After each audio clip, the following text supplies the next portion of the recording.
Well, still not fixed.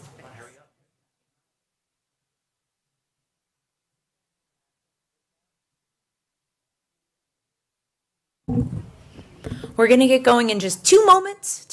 We're waiting for a few more folks to trickle in, and then we'll get things started. So get comfortable where you can see. We're going to be doing our talk first, then we're going to have a really great coffee table chat, have some good questions, and then open it up to all of you for whatever burning questions you're going to have after you hear more about fungi. But 2 minutes.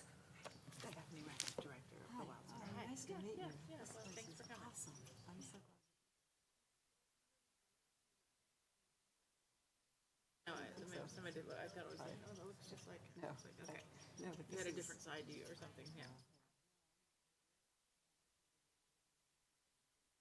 late last night, came in at like 4, walked around 4 in the outside. morning? No, 4 last night. Oh, okay. 4 yesterday. Oh, okay. So, but just, I was really, walking all the trails. Oh, you did, you see Yeah. the new trail? Yeah. Oh, yeah. On that. Some women gave us a ball and so. No.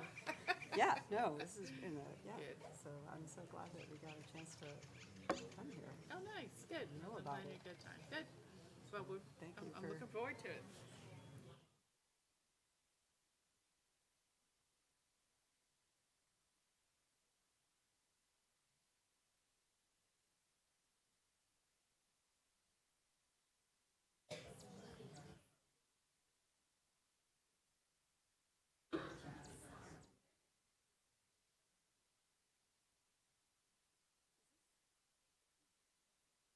Your pointer?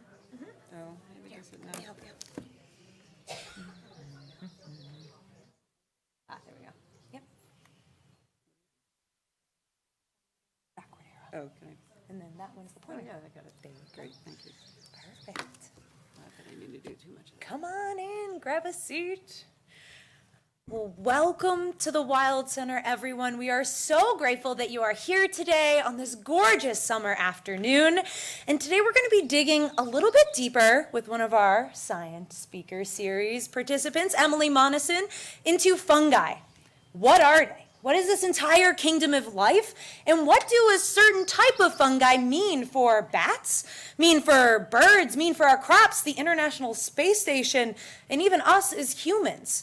And how can we learn from all of these decades of research and data to function better in the future and maybe reduce loss of our ecosystem biodiversity and have a better, more thriving world together, living more interconnected with the world around us? You are in wonderful hands this afternoon. Emily Monosson is an environmental toxicologist. She is an adjunct professor at the University of Massachusetts Amherst and is just a wonderful writer. I have had a great opportunity to read this book this summer, and it has been a page turner for me. Now, to be fair, I get really excited about learning about animals and fungi and the natural world, which I highly encourage you pick this book up and start turning through it as well. You'll learn so much about yourself and the world around you. But without further ado, I'm going to hand it over to Emily to share more about her amazing book and for us to learn more about fungi. So without further ado, welcome. All right.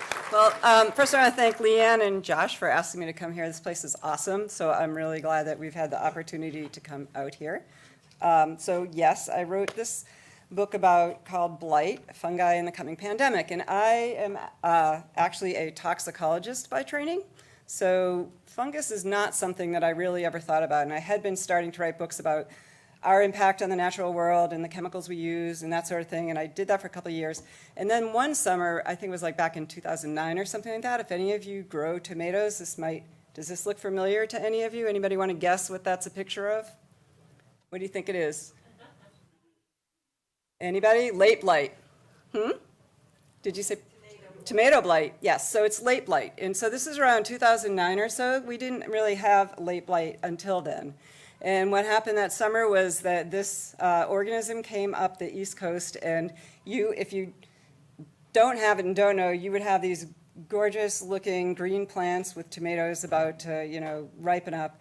And then almost overnight, they would start looking like this, and then they would die.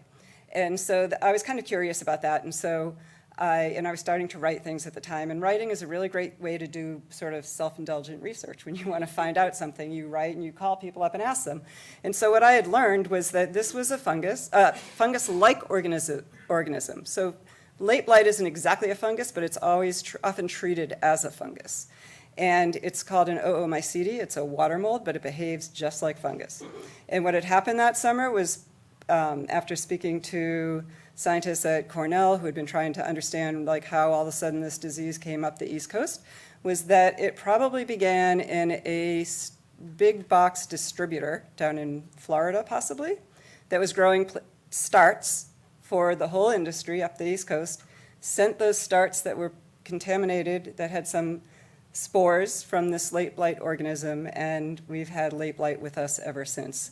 And so that kind of experience just gave me a little taste of, first of all, when a lot of people think of fungal pathogens or disease-causing fungus, you think of food, because growers know that, they've had experience with fungi and how it's one of the most important agricultural kinds of diseases, are fungal diseases often. And so it gave me a little taste of that, to have your whole crop be killed off so quickly that it doesn't go away. We have late blight probably forever now.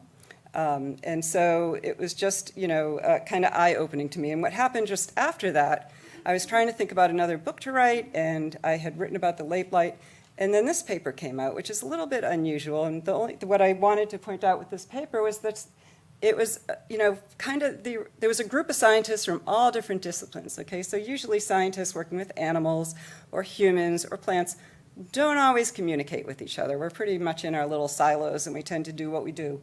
And this group of scientists was saying, hey, fungal pathogens are really important. And they're not just important for your crops. And they're not just killing off bats or frogs, as I'll talk about later. But they're important across all species, and we should pay attention to them because they really don't get the respect that they deserve. So that made me think that this might be a good topic to write a book about. So that is kind of how I got to this book. So the first question is, and like I said, I'm a toxicologist, and so this was a good way for me to also learn about fungal pathogens, so disease-causing fungi, and also all of the organisms that I write about. So what are fungi? So fungi this is just sort of the whole kingdoms of life here, or the, of bacteria. Everybody knows about bacteria, right? Often causes disease, but we also have gut bacteria. They're very important in the soil and in our bodies. There's archaea, which is sort of another branch of single-celled organisms. So these are single-celled organisms. And then we have eukarya, and this is really what I want to show. Eukaryotes are often single-celled organisms, but they're also eukaryotes. So if you have a cell type, like when you look at the cells in your body, our cells are called eukaryotic cells. And that means that we have certain characteristics to those cells. We have little organelles in our cells. We have a certain kind of cell membrane that's different from archaea or bacteria. And this is an important distinction because when you have, say, a bacterial infection, you can be treated with antibiotics, and antibiotics are relatively safe because they can attack things in those bacteria cells that we don't have in our eukaryotic cells. And so you can kill those bacterial cells, but you can't necessarily kill our cells so easily because we're different. Fungi are also eukaryotes. And so this is an important distinction. And what makes fungi so important when we're thinking about sort of animal diseases, and humans in particular when we want to treat fungal diseases, is that their cells are the same kind of cells that ours are. So it's hard to find the differences between those cells to kill off with your antifungal. So that's just a little bit of background about sort of what kinds of cells fungi are. So they're more like our cells. And this is just to say that fungi are their own kingdom. So I think probably in the last 5 years, or so, many of you know that there's been a lot of interest in fungi, and I was talking to Josh about this earlier. Why is that? And I think there's been some really cool movies. There's been some great books about fungi and mushrooms in particular, and the fungi that help plants grow, that are on the roots. So there's been a lot of interest in that. And so fungi are their own kingdom. They are, and these are the different kingdoms. We have a plant kingdom, the fungal kingdom, animal. This is our dog, Ella. There's bacteria, archaebacteria, and proteaceae. So they have their own kingdom, and they're incredibly diverse. And so this is a poster that actually Leanne's copied, so I can put it out there. So if you want to take a closer look, there's also a great poster here, the king of all life and how it's related. But what I wanted to just show with this is, first of all, fungi are incredibly diverse. And the fungi that I talk about that cause disease, there's millions of species of fungi. The fungi that I'm talking about that cause disease is only a very small proportion of all of the fungi out there. Fungi are essential for our lives. We have fungi in our gut that help us, digest food and all sorts of things. There are fungi in the environment that are critically important. Who doesn't like mushrooms? Some people don't like mushrooms, but yeah, some people don't like mushrooms. But, mushrooms are fungi. Fungi are single-cell things, like you make bread with candida, with yeast, kind of yeast. So you make bread, you use yeast. Candida is a common Candida albicans is a common yeast fungus that we all have in our bodies and on our skin and in our guts. So that's, a fungus. So they're from single cell to like these really crazy forms. And what's interesting, I think, is that within all of these fungi, the ones that cause disease don't come from any one branch. They kind of pop up on different regions of this sort of fungal tree of life. So in the book, I'm just going to give you just a little bit of a very brief overview of what's in the book. But one of the first stories I tell in the book, and one of my favorite stories that's kind of close to my heart, is about the bats. So how many of you know about white nose disease in bats? So about half of you. So this is bats are very important, and they're really cute, as you can see here, if you look at them the right way. And what happened was that back in I think it was around the 2000s, bats started disappearing. And so this is our local church in Montague, and every night in the summer what we used to do is we would go out and watch the bats come out of the church, and there'd be these thousands of bats just coming out of the church. And then after a few years, after we lived in Montague and watched the bats coming out of the church, they kind of dwindled off. And there were all these rumors, and people were like, well, the church put up barriers, or they got rid of the bats. But that's not what happened. A fungal disease, started killing the bats. And the disease causes a thing called white nose syndrome. The fungus is called Pseudogymnoascus destructans. So fungi have really crazy names often. And this fungus infects bats. And it was called white nose because when the scientists who first found the bats that were dying noticed that they had a little puff of white fungus on their nose. And so this is a picture of, it didn't just infect their noses though. What the fungus was doing was eating their skin. Fungus is just doing what it's doing. They're just trying to make a living. When you talk about disease-causing organisms, those organisms are just trying to stay alive. And so this is an image of a bat wing. So first of all, bat wings are really cool. Do you see your hand in there? Can you see bat wings are just, they're hands. Bats are mammals. And so what you're seeing is a hand there. This is their wing, and all those little yellow spots is the fungus. And so the fungus infected the bats. It infected their wings. It's basically eating the keratin from their wings. And so the disease has been devastating for bat populations. This is just an image of this disease began. It was first noticed where this X is, which is Howe Caverns area. Anybody know Howe Caverns? So it's a very popular place for people to go and, look at the caves. And you can see here that, so this was in 2006. It was first noticed here. Scientists noticed that the bats were dying, that they had this white nose fungus on them.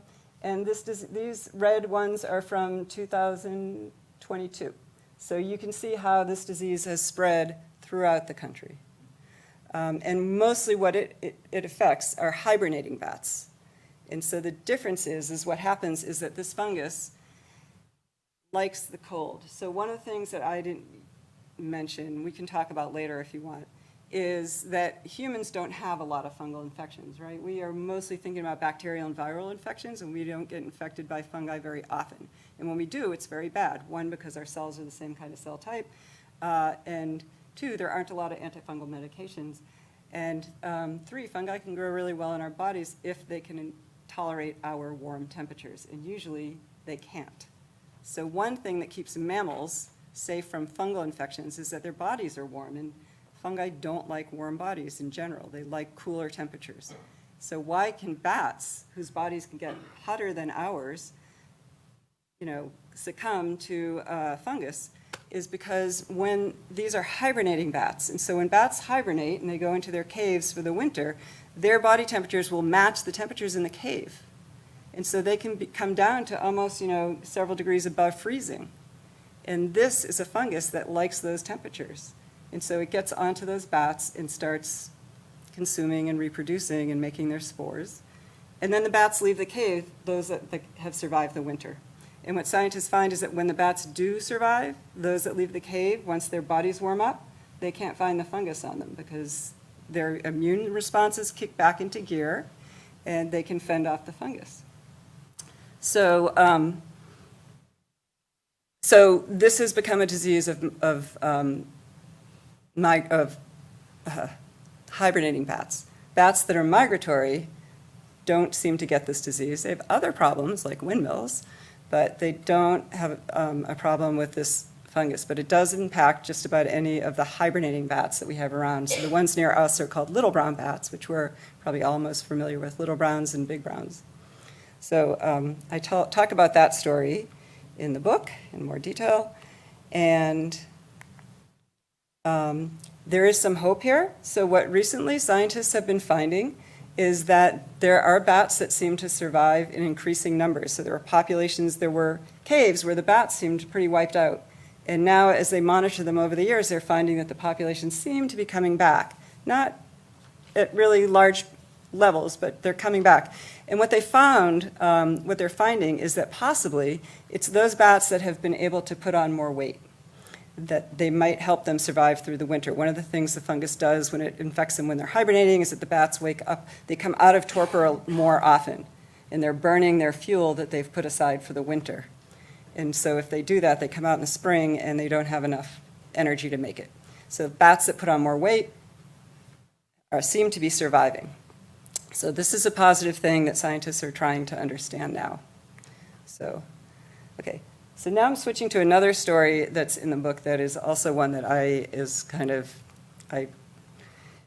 enjoyed researching and learning about, which is, anybody know what kind of trees these are? If you can read the, They're chestnuts. So chestnuts grew huge. We had chestnuts all up and down the Appalachian Mountains, all during the range, and they were huge. They were important, big trees. And I think has anybody ever seen a big chestnut tree? Or even any chestnut tree? You have. Where have you seen it? In Maine. Yes. So there are a few chestnuts that survived, but what happened was around the turn of last century, around 1900s, these chestnuts that were all up and down the coast were killed off by a fungus. So if you see a chestnut, what you might see in the East Coast, this is just from our I live in Massachusetts. These are all over the woods in Massachusetts. I haven't seen any up here, which I think is interesting. But this is a chestnut. And I didn't know this till I started writing the book. I walk by these things all the time. And they're called stump sprouts. So they're chestnuts that are sprouting from old stumps of chestnuts that were killed at the turn of last century when chestnut blight hit. And they just keep sprouting. But what you'll see is, and they have these big leaves. Usually I bring a chestnut leaf, and the leaves can get like this big. They're very unusual looking, especially when we're not used to seeing them. But if you see this, within a few years you'll see this. And this is what happens. So this is the blight that killed the trees off at the beginning of last century, just keeps coming back. And it will kill the trees off when they get to be about this big. So they live for 10, 20 years, and then they'll die. Except for very occasionally, there's a few trees here and there that seem to be resistant, at least for a while. And what happened here was that, so we had chestnuts everywhere, and the disease seems to have started, as far as anyone knows, the first time it was noticed was at the Bronx Zoo. So it's just a really interesting story about how when the Bronx Zoo started at the beginning of last century, the Zoological Society that was going to start the zoo, they thought animals were really important, and they wanted to have them in natural settings, but they really wanted natural settings. And so the plants and the trees that were in the zoo were also really important to them, and so they hired a forester from Germany, a guy Hermann Merkel, and his job was to look after all the trees, and there were thousands of chestnuts at the zoo. And in 1903 or 4, he noticed a few of them had some curling leaves, and he thought, well, you know, just a couple of trees, maybe they'll be okay next year. It might be a fungus, but that happens. Next year, every single tree in the zoo, thousands of trees, were infected. And within a couple of decades, every tree along the East Coast, all the chestnuts, were infected with this thing called chestnut blight, Cryphonectria parasitica. And so that basically drove the trees into what's called functional extinction. So it was a devastating disease, and we all know that there's plenty, you know, I write about another one called white pine blister rust. So there's some beautiful white pines here, but again, around the same time, turn of last century, these white pines were being infected by a thing called white pine blister rust, which is also kind of an interesting story of how it got here. We can talk about that if anybody's interested later. But there's you know, a few survivors. And they managed to eradicate the disease, or at least tamp down the disease here in the Northeast. But the disease is still a big problem out west, where there's some relatives of our white pines live out west, and they're very susceptible to these diseases, and so it's still a problem out there. And then there's beech bark disease also, which there's a nice little sad display here. You look at a lot of the beeches, and they all look pockmarked, and that's in part a fungal disease and in part insects, so kind of working together. So there's a lot of problems with trees and fungi. There is some hope again here. So I don't know if anyone's aware of the American Chestnut Foundation, but they are working to restore the American chestnut. And they have a big, you know, a huge program that's been going on since about the 80s to try to breed chestnuts that are resistant to the chestnut blight. And then they plant them in orchards. So there's orchards around in different places where they have these trees that they've bred for resistance, that they're trying to, you know, see if they're truly resistant. And they have different ways of doing this that we can also talk about if anybody wants to learn more about that. And the last thing I want to mention before we start talking is frogs. So this is a mountain yellow-legged frog from the Sierra area. But what happened around in the late 1980s and 1990s is that scientists started noticing that frogs around the world were dying off in large numbers. And it took them a long time to figure out what was causing this die-off.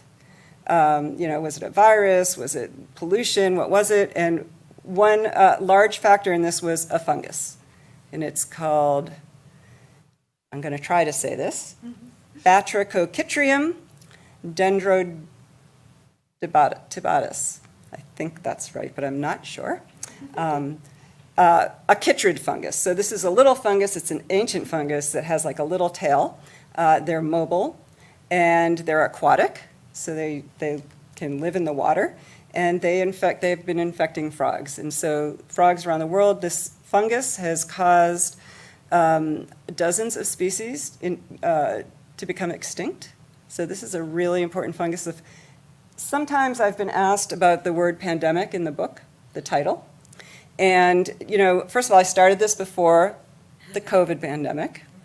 But there are fungal pathogens that are pandemic, and this is one. It's global. It's killing off frog populations in large numbers. And It's believed, like a lot of these, one of the things I also tried to do in this book is trace how these fungal pathogens happened. How did the, fungus that's killing bats get into caverns? How does the, pathogens that spread into these frogs around the world, how did that happen? And so there's a great display here on transportation. If you look at that world globe ball and you see the transportation, that's how these the fungi move around. We're moving stuff around all the time when we travel, when we trade animals, pet trade, plants. So we move these fungi around. That's how the chestnut blight happened, white pine blister rust, moving a fungus from one place to another. And it finds a new place, a new host, and it gets really happy because those hosts have no defenses. So, okay. Oh, there's some hope here too that just came out, and I put this in just because I think it's such a cool idea. So I don't know if anybody heard about the frog condominiums, but so now, okay, so that you have this fungi that are infecting frogs. Fungi tend to like cooler temperatures. And so what scientists have discovered is that in some of the places where the frogs are being killed off by it's called BD fungus, I won't try to say the name again. When frogs are infected with BD fungus, if they can go into a warmer place, it raises their temperature because they're, require the sun or whatever to raise their temperatures. They can't do it themselves. They can kill off the fungus. They can survive the fungus. And so there's the idea that if you give these frog condominiums that can sort of concentrate the heat where they live, they get into the condominiums, their body temperature raises, and they are more resistant to BD fungus. So that's something that's very new, and I think scientists are very excited about that. And the last thing is that there's a very similar fungus. So this is sort of a very hopeful story, is that there's a very similar fungus to the BD fungus called B. sal. So it doesn't just infect frogs, that one infects salamanders. And there's also a display here about how important salamanders are in the forest floor. And in the Appalachians, it's a hot spot of diversity for salamanders. So we have some really, salamanders are really important. And this fungus, B. sal, is in Europe, and it's killing the salamanders there. It's called the fire salamander, and it's been a very important disease in Europe. And so scientists here who studied the frog fungus said, we need to prevent this from coming. Now we understand these diseases better, we understand how they spread. Can we prevent B. sal from coming here? And so they've been working with the academics, the scientists, working with nonprofit, working with federal agencies, have come up with a list of salamanders that are most likely to carry that fungus and have banned them from the pet trade so that they can't come here.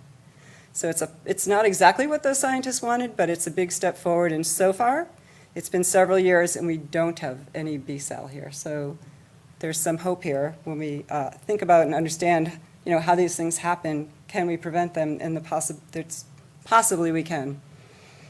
So I'm going to end there.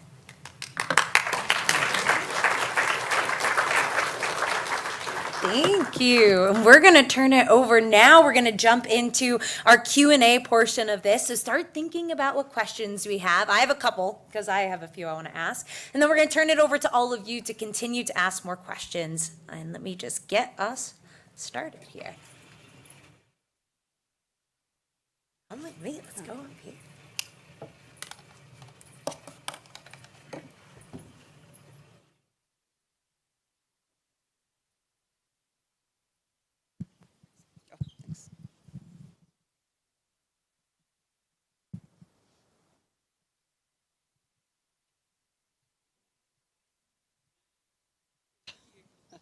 So handy to have the extra help. So far, So far, the otters are not. Yeah, they're not. They're okay. That's good. Here you go, Josh. This one's for you, Josh. Wow. Thank you so much. And we just had an opportunity to only look at a couple of very tiny case studies within this book. There's so many more that you illuminate. I want to take a second to talk a little bit more about how fungi move across the planet. You talked about it a little bit, right? Through trade, through us moving, flying across the country on vacation. But how are they doing it? Like, what's the physical form they take when they're moving across the globe? What is that? Is this on? It should be. Let's double check you. There you go. I'm glad you asked that because that's one thing I forgot to mention is spores. So one thing that sets fungi aside from many other species and also that Phytophthora, they produce spores. And spores are they're reproductive structures of the things that the fungi send out when they're ready to reproduce, and they're very resilient. They can range from spores that might last a couple of days. There are spores that can last decades in the soil. So this is the kind of thing, so I always think of this, I hike a lot. And I think about this, when you hike and you get mud in your shoes and they have some spores, you're carrying those spores somewhere else. And there are some countries that are very careful about this. Like I think our daughter went to New Zealand and they irradiate, if you've got mud on your boots, they will take them and irradiate them. So that's one way, is that just spores. The boots, but there are, and I don't know if anybody's had this experience, but I have heard of some places where they kind of fumigated the planes before people got off. So, not just for fungus, probably for any kind of pathogen, but these are important things. When you go to airports, fruit. So when you see those signs that say, please don't bring plant matter or fruit onto the plane, and you tuck it in your bag and you think, well, that's one way that, fungal pathogens can spread. They're asking for a reason.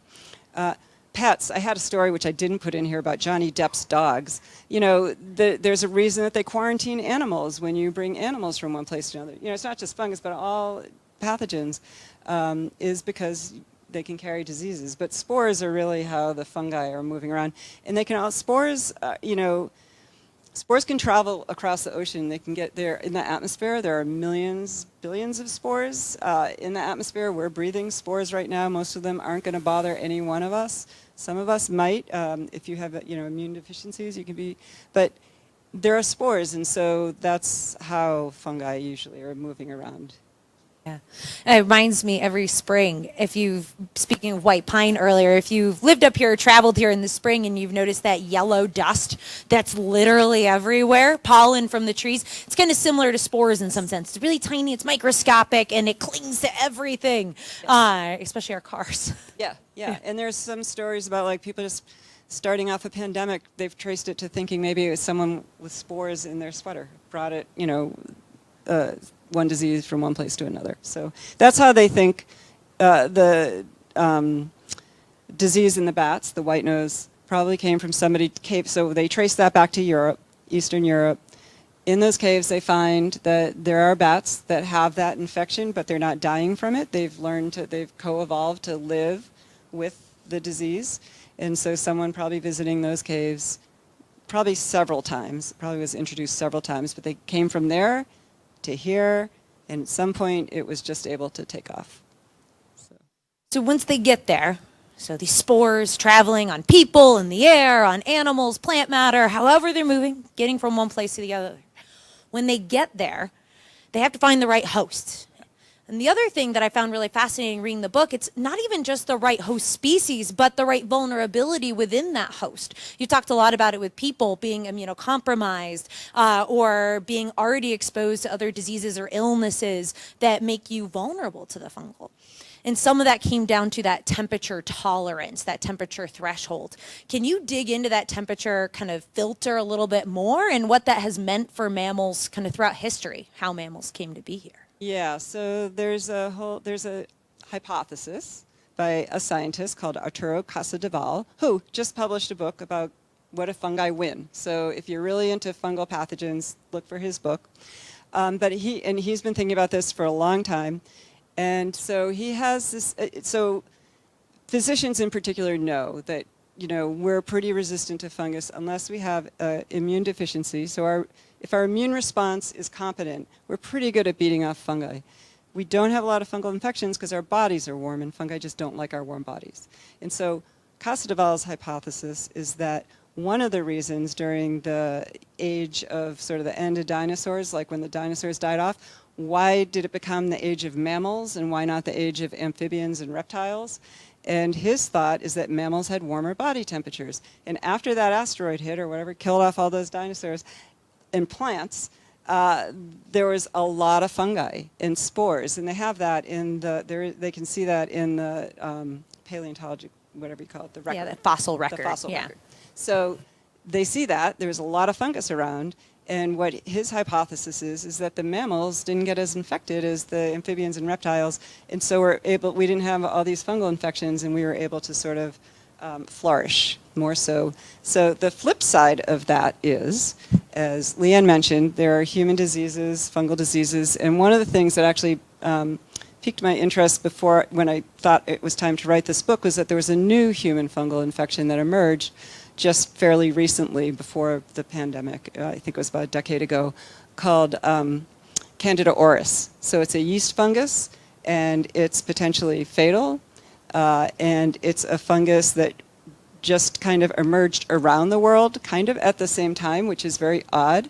So if you think of how COVID emerged, scientists could trace it from one place to another, like just you have that great display of how a virus spreads. And so, but this one just popped up everywhere, like in 5 different continents. And so the question was, how could that happen? And so again, Arturo Casadevall and some other scientists are thinking that maybe this was a fungus that wasn't infecting humans, but it was kind of living just on the edge of our body temperature range. And with climate change, it was most fungi live in the environment, so this was just living out in the environment. And, as things get warmer and warmer, some of those fungi evolved to tolerate warmer temperatures. And at some point, they evolved to tolerate our warmer body temperatures. And then once they started infecting us, they could live in us. So, yeah.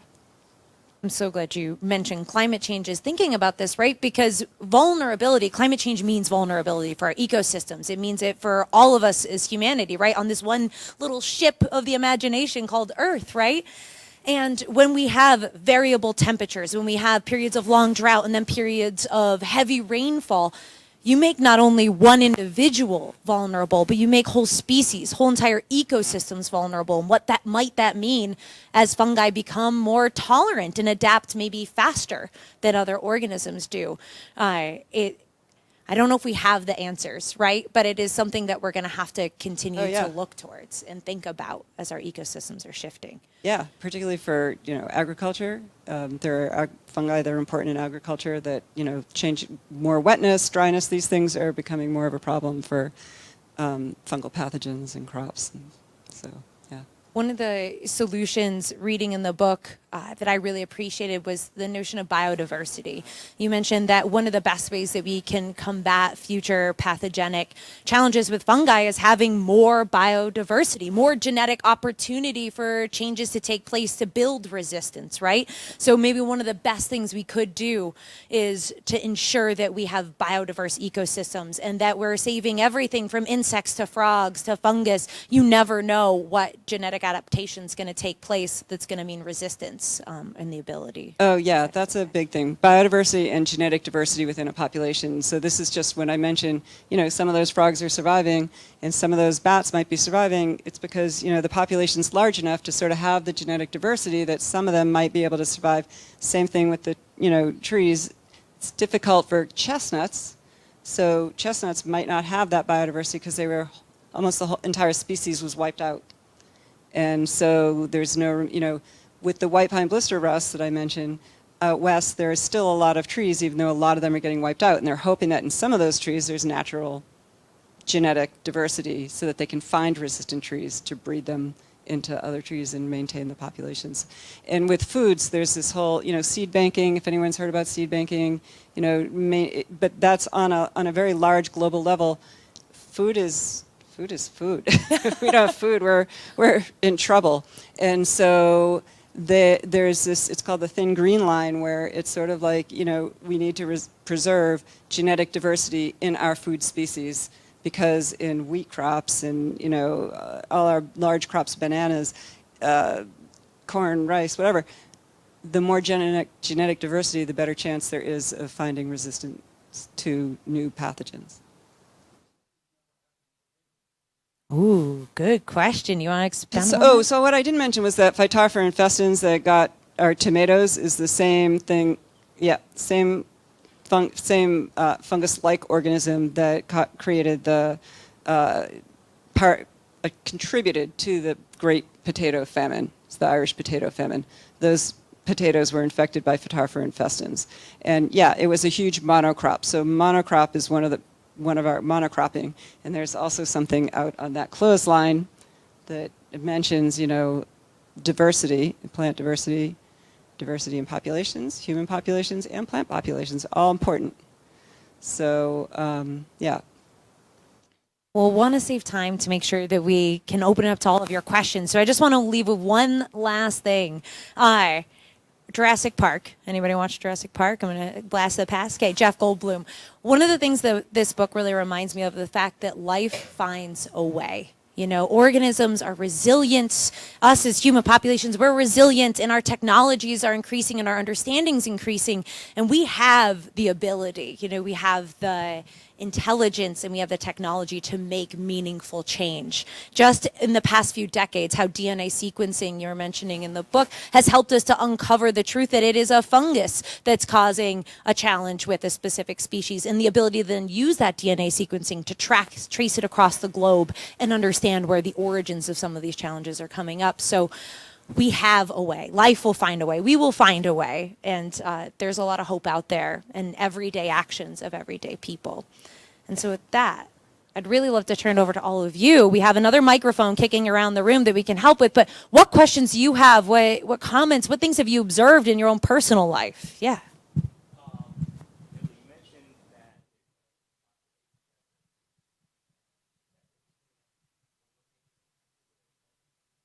In the east. Yep. It's.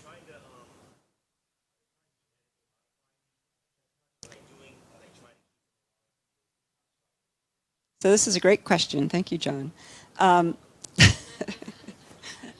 There's two different ways that the American Chestnut Foundation is trying to reintroduce chestnuts. One is through natural breeding, so having a natural breeding program for chestnuts. The disease came from Asia. It was found probably came from Japanese chestnut trees that were imported here at the beginning of last century. So what they did, and it's in Chinese chestnut trees, are resistant. So Japanese, Chinese chestnut trees, Asian trees are resistant to the fungus. And so what they tried to do starting 30 years ago is have this 30-year-long breeding program. That was the intention. It would take 30 years to breed the resistance genes from those Chinese chestnut trees into American chestnut trees. And then when they do that, like any agricultural plant, they have to breed out all the qualities that they don't want. So Chinese chestnut trees grow different. They're not as tall and they're a little bushier than the American chestnut trees. American chestnuts are very tall, and so their leaves are a little bit different. So they had a 30-year breeding program for breeding in what they wanted, breeding out what they didn't want. And unfortunately, what they've found, so they've got trees that are fairly resistant. They have these, they're all over the place. There's an orchard near us where they plant lots of trees and they challenge them with fungus to see if they live. And if they start to show disease, they yank them out. And those that are resistant can keep living. And their hope is that they'll find a tree that just, they'll plant hundreds and hope that they can find a couple that are resistant. They haven't found that yet. And with all the genetics that they haven't found it yet. And with all the genetics that they have, can do now, what they've found is that originally when you do that kind of thing, you're thinking there's one or two maybe resistance genes. That would be easy to capture. What they found is that there's probably 12 different genes or more, and they're distributed sort of throughout the genome that give resistance to those Chinese chestnut trees. So that's a very hard thing to breed in. And so they're finding that their trees aren't as resistant as they had hoped, and they also don't have the American chestnut qualities they had hoped. Now, at the same time, in the SUNY Syracuse, ESF environment, yep, they have had a program where they're trying to make genetically modified chestnut trees. And so they had chestnuts where there's just a single gene that will confer resistance. They've discovered what that gene is. It's in wheat. It's in other plants, so it's a plant gene. They have introduced that into chestnuts, and the hope is that having a gene like that or several genes will confer resistance. And so that program has had some issues over the last, just recently, but I think that if anyone's interested in that, I would suggest that they go to the American Chestnut Foundation site and read all about it, because it's kind of fascinating story of what they've been trying to do and how they're doing it. So, yeah.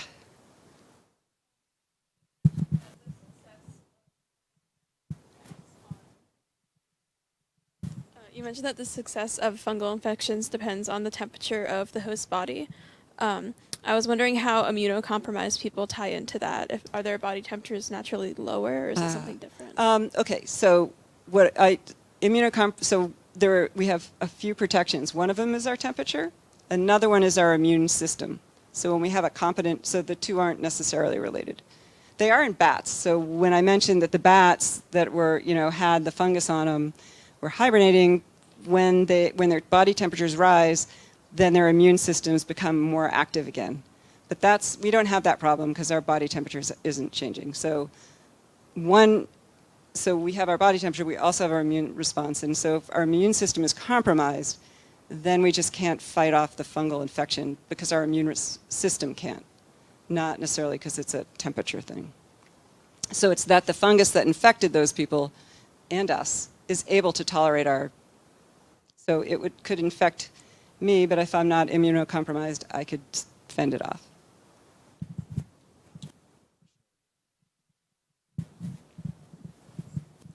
There's a fungus that causes like zombie ants, pretty much is what they call them. Yeah. How exactly does that work? Is the fungus like conscious or alive? Okay, so first of all, that's a good question. It's called a cordyceps kind of fungus.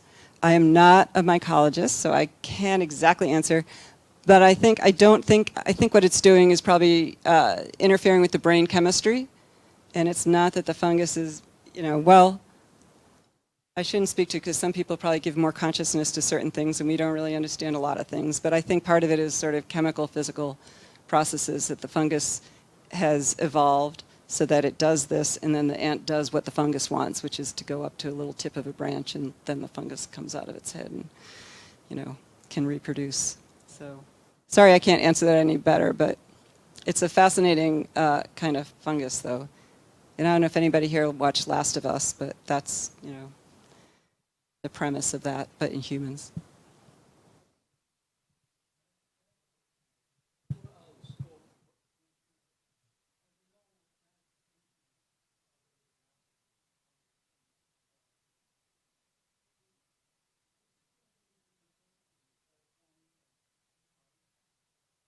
Oh, that's a good question. That's a really good question. I have. So you mean like if you want to plant something on Mars, or probably? Oh yeah. So actually there was some. I think it's the white pines out in the west that they're doing the same thing. White pines are being wiped out from a certain kind of fungus. They have a breeding program. They're planting, seedlings. But when they plant them, one of the things is they now know that they probably need to, provide those new seedlings with a certain kind of fungus that helps those, that it's always with those plants. And they hadn't really thought about that years ago, but now they know better, I think. There's something like that. So I think fungi are an important part of life. So you would have to have them. You just want to make sure you have the fungi that you want to have, and not the others. That does bring up a good point, though. There's a fabulous chapter in the book talking all about fungi in space, which was just mind-blowing to me. I'm so thankful you incorporated that. Just thinking about their ability to live in extreme environments, even though they tend to prefer, we were talking about that kind of cooler temperature, there are individual species that can live in more extreme environments. And just the lengths that the International Space Station and NASA, they go to make sure that there aren't pathogenic fungi on their body, on their spacesuits, on any equipment, on the rockets themselves going into space. I just had never understood the scope of trying to clean equipment before we bring it into space, recognizing that we don't want to give it an opportunity to grow on its own in there without a lot of predators, and that we don't want to be at risk for spreading pathogenic fungi across the cosmos, which is that next stage that we have to start considering our impact beyond our planet, beyond ourselves, with our technologies and where we're able to go as a human species, but also where we're able to send stuff as humans is just mind-blowing to me. So I encourage picking up the book and reading that section. Yeah, that was a fun one to write, just because I'm interested in space. Yes, Mary Beth. Okay, this is a college friend. You discussed how they're developing. Do you want me to hold this? Okay. So, they're developing fungus-resistant plants, like the chestnut, the American chestnut. Is there any? Do you know of any research to develop plants, invasive plants, to breed them, or invasive species like the Japanese lantern bug, so that they're susceptible to fungus, so that they eventually breed themselves into extinction? Oh, that's a very interesting question, Mary Beth. I don't know of that, but it seems like if you think it through, maybe it could be a good idea, unless they get resistant and then you're. But yeah, there are things like viruses. So there was a virus that they had hoped in Europe. There are chestnuts, and they are infected by the same pathogen that killed off all of our American chestnuts. And some of those trees died, but they didn't all die. And so there are European chestnuts. And one of the things that they found was that those chestnuts were actually infected with a virus. And the virus made the fungus less pathogen, less able to kill. And so they tried to bring that virus here. So it's kind of the opposite of what you're saying. But they tried to bring that virus here. And what they found was that it just didn't spread. And I can't remember exactly why it didn't work, but it wasn't really plausible here. Partly because I think that there they were growing them in large groves. And so the virus could spread between them. And here they were wild in the forest. And so it was a different kind of situation. But anyway, so they tried to, bring a virus over that would make the fungus less able to kill. But it didn't work here. Yes?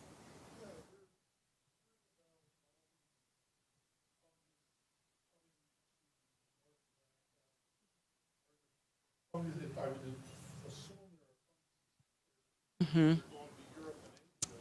Yeah.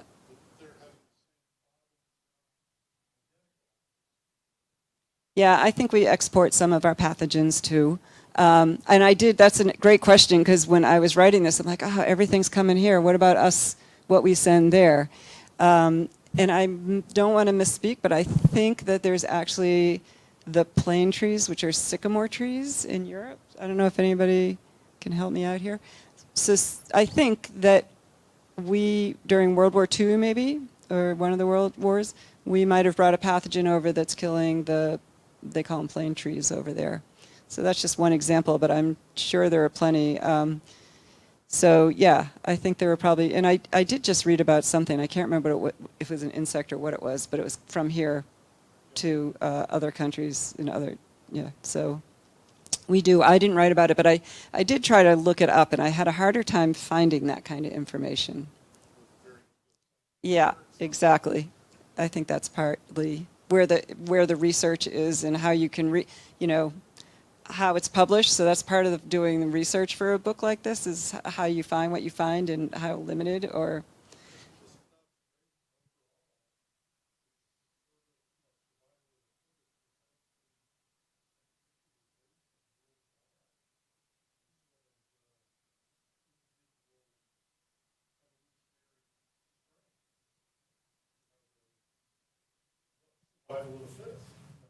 Yeah, except the difference between when you think about sort of this is happening within decades. It's like climate change. I mean, yes, maybe these things happened back in the past, like those European bats were exposed to this fungus, but they had decades, if not centuries, to evolve resistance. And here we're moving things around so quickly now that this is happening in years and decades. And the species just they're not, and on top of that, we're changing the environment in so many different other ways. So they're dealing with climate, they're dealing with ecosystem destruction. So there's less, so I think it could be that, but it would be so speeded up that it might not play out that well.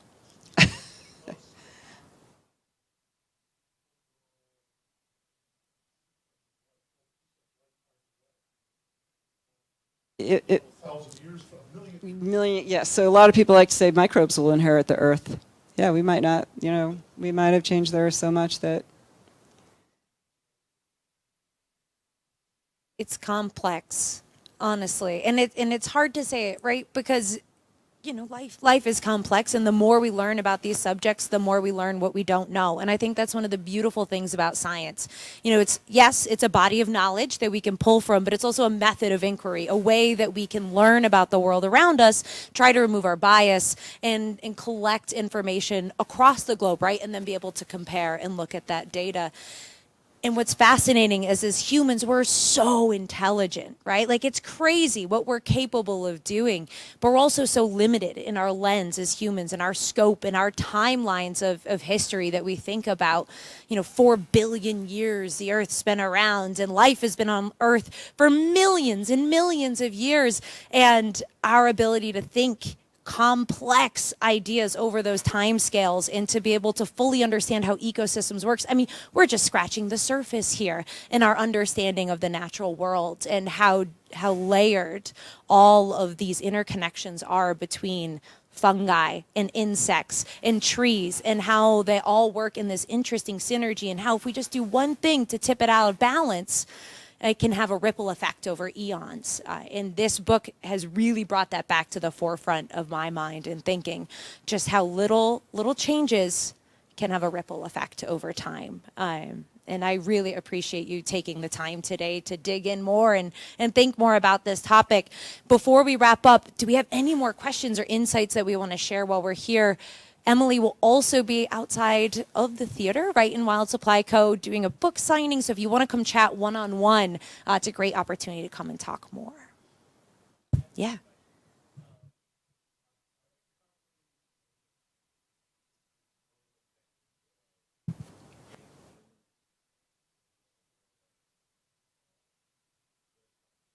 Mm-hmm.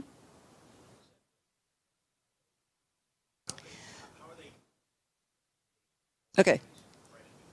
So this, I'm glad you brought that up. Could you just repeat the question for those listening online? Oh yeah. So what he wanted to know is why are human fungal infections so difficult to treat, and how do we get a fungal infection? Is that right?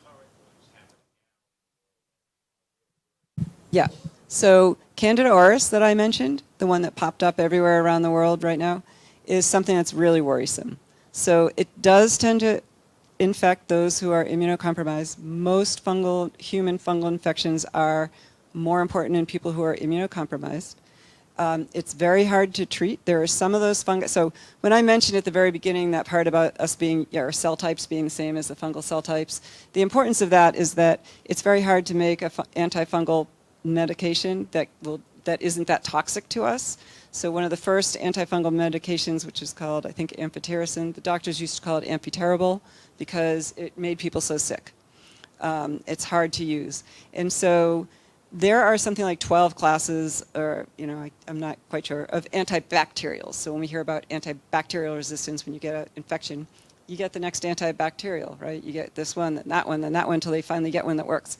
There's only about 3 classes or 4 of antifungal medications. There aren't that many options. And so when Candida auris emerged, one of the things that frightened public health workers is that some of those strains emerged almost completely antifungal resistant, so that they couldn't even really treat the patients that had it. So that's one of the problems, is that it can be difficult to treat just because we don't have the antifungals. We don't have the antifungals in part because it's difficult to make them, because their cell types are much like ours, and also because people didn't give fungal infections that much, they weren't that much of interest. So the money wasn't there. The grants and the money for places that make these kinds of medications weren't doing it. So that's one of the hopes that the scientists who are talking about this is trying to get, that maybe we'll get more antifungals. They spread their environmental. So this is one of the more frightening things I think about when you go talk about spores. How does fungi spread? One of the more frightening things, they don't spread by us coughing on each other. That's pretty limited. You can be told not to cough, wear a mask. These are in the environment. So if there is a fungus that's potentially problematic and it's in the environment and it has spores, you're just going to breathe it in. You can't really, it would be hard to avoid. So one of the ones that's also concerning that's spreading is called valley fever. Out west, I don't know if anyone's been out west, but it's one of the problems in the desert southwest. It likes those conditions. And with climate change, they think its range is going to spread. And so and one of the other problems is that when somebody gets something, say, out in the desert Southwest, they show up here, they have some kind of lung infection, the doctors here aren't always thinking valley fever. So if they don't ask you where you've been or whatever, so there are cases where people they've taken months or a long time to diagnose people properly just because they weren't thinking fungus. I think that's changing, and they weren't thinking valley fever. And aspergillosis is another one that's very common. It's in like our compost piles. It's becoming resistant to the antifungal medications because we use the same kind of fungicide in agriculture. It's the same class of chemical that we use for antifungal medications, so it gets resistant in the environment because it's been exposed to it. Then you get it, and it's hard to treat. But again, most people can just breathe, many of us can breathe this fungus without a problem. But in some people, if they have problems with their lungs or little cavities or whatever where the fungus can grow, they can get aspergillosis. And that's another one that I've had friends just tell me that, it took doctors a really long time to diagnose it in their parents or whoever has it, just because they aren't necessarily looking for it. So, does that answer your question? Sure. All right. Don't spread them around.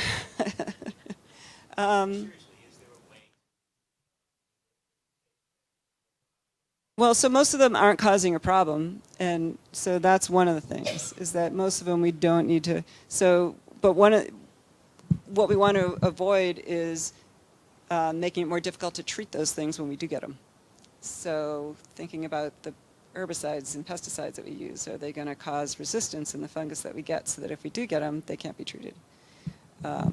Yeah, that's a good question, though. How do you avoid? So the Candida auris, this was a disease that was mostly in long-term treatment facilities, so it was people who were really, really compromised and spreading among people. And that one was odd, and what got people, physicians worried is that it did spread person to person. The way it probably spread was just like, on skin contact, or it got on all the equipment. It was very hard to clean. They now know better how to clean those rooms, so that's something that changed. With that Candida auris, they got better control over the hygiene in the hospital, so they could stop spreading it from person to person. And then COVID came along, and all the attention went to how do we stop COVID from spreading, and so the Candida auris, all of that hygiene training kind of went out the window for a while, and that spread during COVID. It kind of got a little help from COVID because, first of all, they weren't paying so much attention about how do they spread it, and second of all, people were having lung problems. And so that was also something that gave an advantage to that particular fungus. So it's become more of a problem since COVID. So things are all connected, unfortunately. But it's not like you have to go worry too much about breathing the air, because you've been, hopefully you don't, depending on. That's why we need more brilliant minds, more folks who have access to join medical school and training to help learn in the next generation. And these are the things that we have to start looking out for, right? Now we know we can do better. Yeah, and there is actually a newer initiative called the One Health Initiative, which is something that people who are working in all of the different sectors, from agriculture to wildlife to human to, environment, are all now communicating much more and working thinking about these things all together. So hopefully that will do better for everybody and the environment. Well, we want to thank you all again for hanging out with us on this beautiful afternoon, asking wonderful questions. Big round of applause for Emily. And thank you, Leanne. Of course. Thank Fantastic book. Come out and check it out in the store right now. Emily's going to be out in Wild Supply signing books, and have a fabulous rest of your day, everyone. Thank you. You had great questions.